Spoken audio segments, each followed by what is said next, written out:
त अॼु जी रेसिपी तमामु सुठी आहे। ॿारड़ा स्पेशली इलाही पास्ता पसंदि कंदा आहिनि ऐं अॼु असां अचारी पास्ता ठाहींदासीं। ऐं इहो अचारी कीअं थींदो, हमदर्द जो मसालो असां हिन में शामिलु कंदासीं ऐं उन सां असां हिनखे ॾींदासीं हिकिड़ो ज़बरदस्त अचारी फ्लेवर। हमदर्द जा जेके स्पाइस मिक्स आहिनि तमामु ज़बरदस्त आहिनि, त इन्हनि जो जेको हिकिड़ो अचार गोश्त जो मसालो आहे उहो मां इन में ऐड कंदमि ऐं पंहिंजे खाधे खे कंदासीं ज़बरदस्त अचारी। हिकिड़ो फ्यूजन रेसिपी आहे, मतिलबु ठाहियूं त पास्ता था पर इन में कुझु पाकिस्तानी जेको फ्लेवर आहे अचारी उहो असां हिन में ऐड कंदासीं, तमामु ज़बरदस्त थींदो।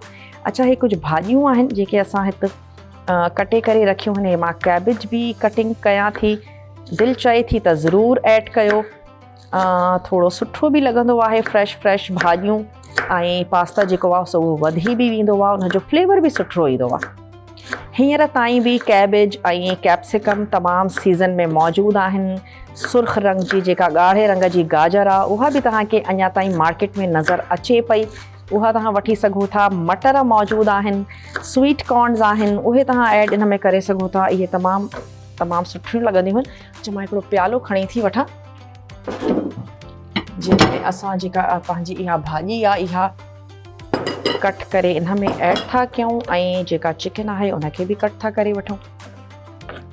चलो जी, थोड़ी शिमला मिर्च, बंद गोभी ऐं सावा बसर, इन सां गॾोगॾु गार्लिक मतिलबु थूम ऐड कंदासीं। ऐं पोइ मां चिकन खे थोरो जूलियन में कट करे इन में मसालो विझी करे रखंदासीं। तव्हां तक़रीबन 5 खां 10 मिंट इनखे ज़रूरु ॾिजो त सुठे तरीक़े सां जेको मसालो आहे उहो इन में अची वञे, त जीअं ज़बरदस्त चिकन थी वञे, अंदरां ताईं मसालो इन में रचिजी वसिजी वञे। 10 खां 15 मिंट विझी रखो ऐं उन खां पोइ तव्हां इन जी जेका आहे सा कुकिंग कयो। चलो, थोरो जूलियन में करे था रखूं ऐं बाक़ी जॾहिं मां इन जी कुकिंग कंदमि त इनखे भञी वठंदासीं। थोरी हिकिड़ी प्लेट था खणूं। चलो जी, हिन में ऐड कंदासीं हे असांजी चिकन अचे वई। थोरी असां हिन में शामिलु कंदासीं थूम, अचार गोश्त जो मसालो,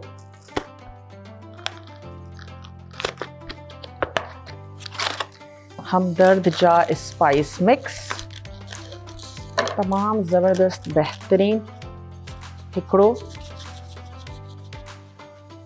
टेबल स्पून अची वियो इहो मसालो। थोरो इनखे कयूं था मिक्स।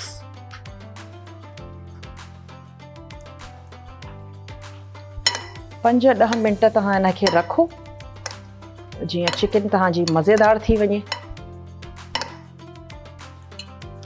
अच्छा, मां जेको आहे सो फौरी तौर ते हिन जी कुकिंग कंदमि। चलो जी, त तव्हां कोई बि हिकिड़ो वॾो कणशी हुजे, फैलियल थाम हूंदो आहे त तव्हांजी जेका कुकिंग आहे उहा ईज़ी थी वेंदी आहे। चलो, हे था हिन में विझूं के बड़ा वाला जला। अच्छा, हिनखे असां तेज़ बाहि ते ठाहींदासीं। भाॼियूं जेकॾहिं तव्हां होरियां बाहि ते ठाहींदव त पोइ पाणी छॾींदियूं ऐं तव्हां पाणीअ खे ड्राई करण जे लाइ हुनखे घणो पचाईंदव, त बाहि थोरी सबील हुजे ऐं तलो कुकिंग ऑयल,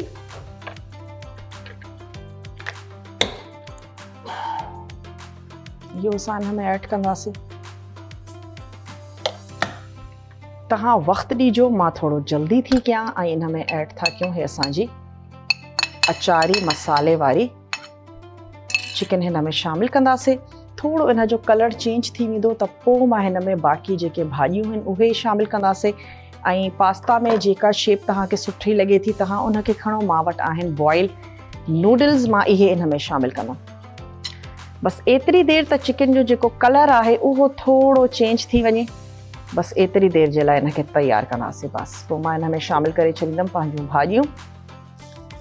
जेके तव्हांखे सुठियूं लॻनि थियूं उहे ज़रूरु ऐड कयो। सीज़न में इलाही आयल आहिनि ऐं हमेशह तरह सुठी लॻंदी आहे। मोस्टली हिकिड़ो पहचान आहे भई असांजे रमज़ान जी, पर हुन खां हटी करे बि कॾहिं कॾहिं वरी दिलि चवंदी आहे त कुझु मील हुजे, कुझु खाधो हुजे ऐं स्नैक्स खां हटी करे त इहे इफ़्तार जे लाइ तमामु बहितरीनु आहे।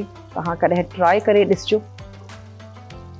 घर में बि कॾहिं दिलि चवंदी आहे त बसि थोरो फ्रूट चाट ठाहे ऐं उन खां पोइ हिते असांजी उहा ई देसी का बिरयानी हुजे, नमाज़ पढ़ी करे उनखे माण्हू खाए त तमामु सुठो लॻंदो आहे। ऐं मोस्टली घरनि में मोस्टली हाणे बि ईअं आहे त हो इफ़्तार में कुझु खजूर सां इफ़्तार करे ऐं पोइ मानी भाॼी उहो ई उन्हनि जो ॻोढ़ हूंदो आहे जेको हो खाइणु जेको आहे सो पसंदि कंदा आहिनि।